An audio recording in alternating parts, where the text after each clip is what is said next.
नमस्कार,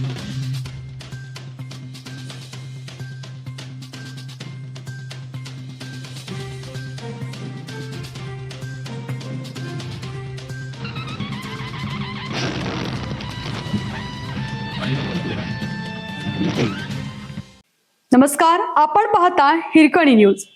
हिरकणी न्यूज प्रत्येक क्षण ताज्या घडामोडी आणि महत्त्वाच्या प्रत्येक बातमीसाठी नेहमीच. भयंकर आवाज अन घरे हलली. मध्यरात्री गाढ झोपेत असताना मराठवाडा हादरला. पहा कुठं होता भूकंपाचं केंद्रबिंदू. औंढा नागनाथ तालुक्यासह संपूर्ण परिसरात मध्यरात्री भूकंपाच्या जोरदार धक्क्याने हादरा बसला.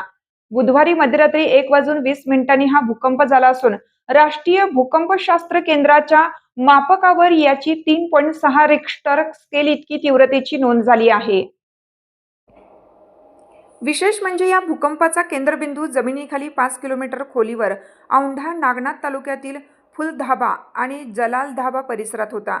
भूगर्भातून झालेल्या भीषण आवाजामुळे नागरिकांमध्ये प्रचंड घबराट पसरली असून अनेकांनी सुरक्षित स्थळी धाव घेत संपूर्ण रात्र जागून काढली. मध्यरात्री 1:20च्या सुमारास अचानक भूगर्भातून मोठा गडगडाट झाला आणि काही सेकंदातच जमिनीला तीव्र हादरे बसले. या धक्क्यामुळे गावकऱ्यांच्या घराची तावदाने, खिडक्यांच्या काचा आणि घरातील भांडी कपाटातून खाली पडून हलू लागली. भूकंप होत असल्याचे लक्षात येताच गावकऱ्यांनी लहान मुलांना घेऊन घराबाहेर धाव घेतली आणि उघड्या मैदानावर आसरा घेतला. सुदैवाने या भूकंपामुळे कोणतीही जीवितहानी किंवा वित्तहानी झाल्याचे वृत्त नाही. मात्र परिसरातील नागरिकांमध्ये भीतीचं वातावरण कायम आहे. या भूकंपाची व्याप्ती मोठी होती.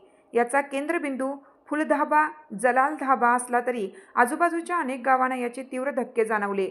औंढा नागनाथ तालुक्यातील फुलधाबा, जलालधाबा, पिंपळदरी, राजदरी, सोनवाडी, निशाणा, आसोंदा, काकडधाबा, पांगरामेथा, जळगाव, राजापूर, जांब या गावात धक्के जाणवले. तर वसमत तालुक्यातील पांगरा, शिंदे, कुपटी, वापटी, कुरुंदा, गिरगाव या गावात ही जमीन हादरल्याचे वृत्त आहे.